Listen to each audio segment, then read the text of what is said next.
your dad, your brother, your son, your partner, your friend.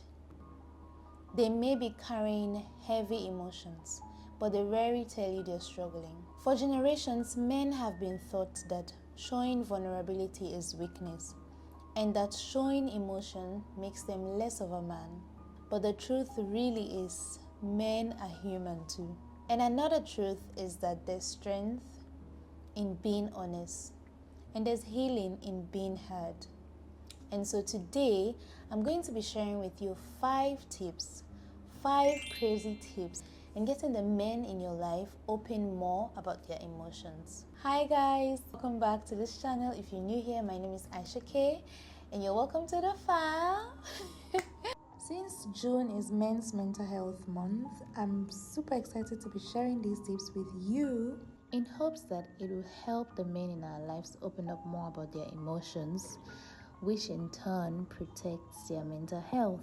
But before we dive in, I just want to say that every man is different, and so is every relationship. And so these tips are not meant to work for everyone. They are just a gentle starting point to conversations.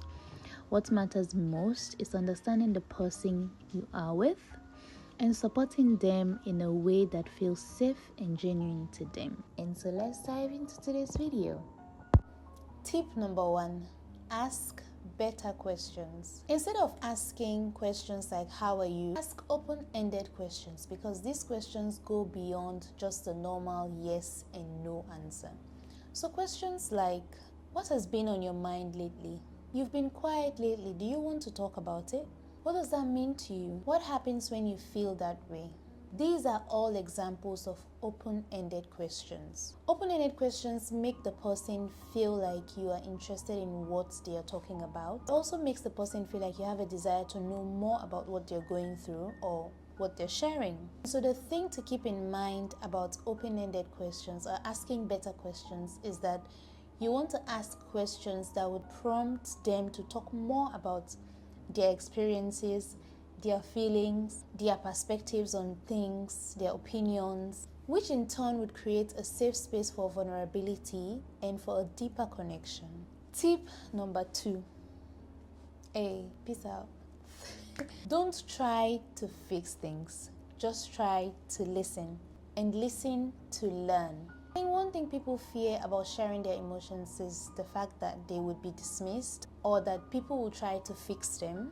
And so what people need first is to be heard, for you to listen, and try not to jump into solutions or make them feel like they are being analyzed or corrected, but rather just try to validate what they're sharing without needing to solve. Listening to learn encourages further conversations. It builds trust. We can validate by responding with, that makes sense. I can see why you feel that way. That sounds really hard. We can even say things like, thank you for sharing. These are some of the ways we can respond or make people feel validated in sharing what they're sharing. Which brings me to tip number 3, creating safe spaces. Now, you cannot just want to talk to someone, or you want someone to open up about their emotions, and you just want to let them be anywhere and you want to just ask them about their emotions. You have to ensure that you create a safe space for them. What does this mean? This simply means creating a safer or a comfortable environment for that person to want to open up about whatever they're going through, whatever they're feeling.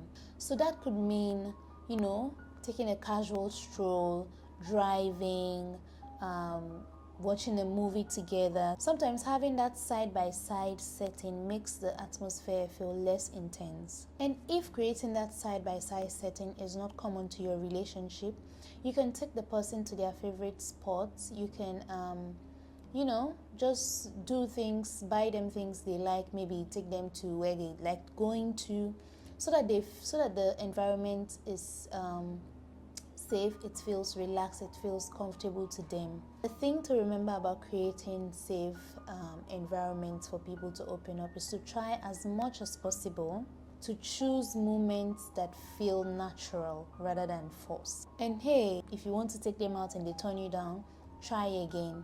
Always keep trying. Don't just stop because the person turns you down once. Probably the most important tip of all these 5 tips is to model vulnerability. Sometimes when we share what we are also going through, people tend to feel lighter to share what they're also going through.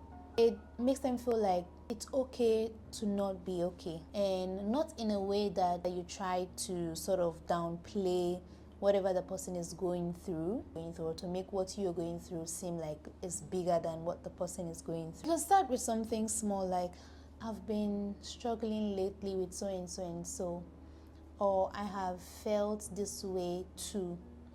Things like that really make people want to open up more. Modeling vulnerability is not about you. It's just like paving the way for the other person to open up more about what they're going through. So when you're modeling vulnerability, you have to be intentional about building that bridge so that the person is also able to open up more in a way that they don't feel like you're sort of minimizing their struggle. The last tip I'll share is normalizing seeking professional help. I know in our part of the world that is not so common.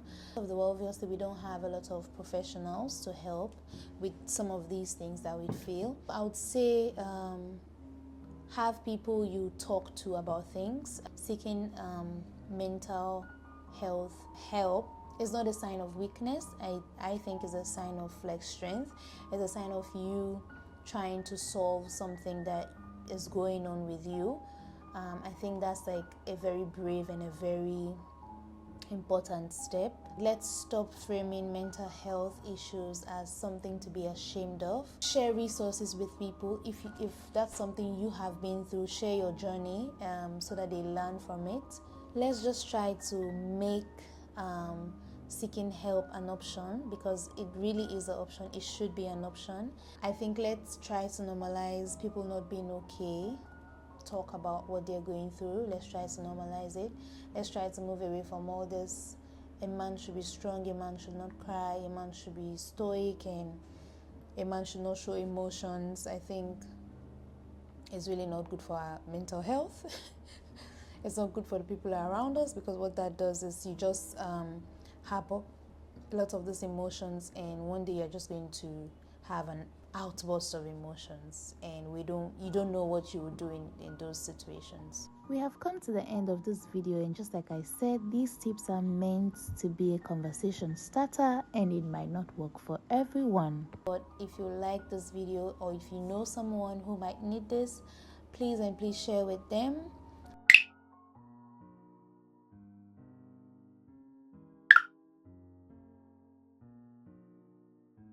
This video is in no way encouraging that you stay with someone who is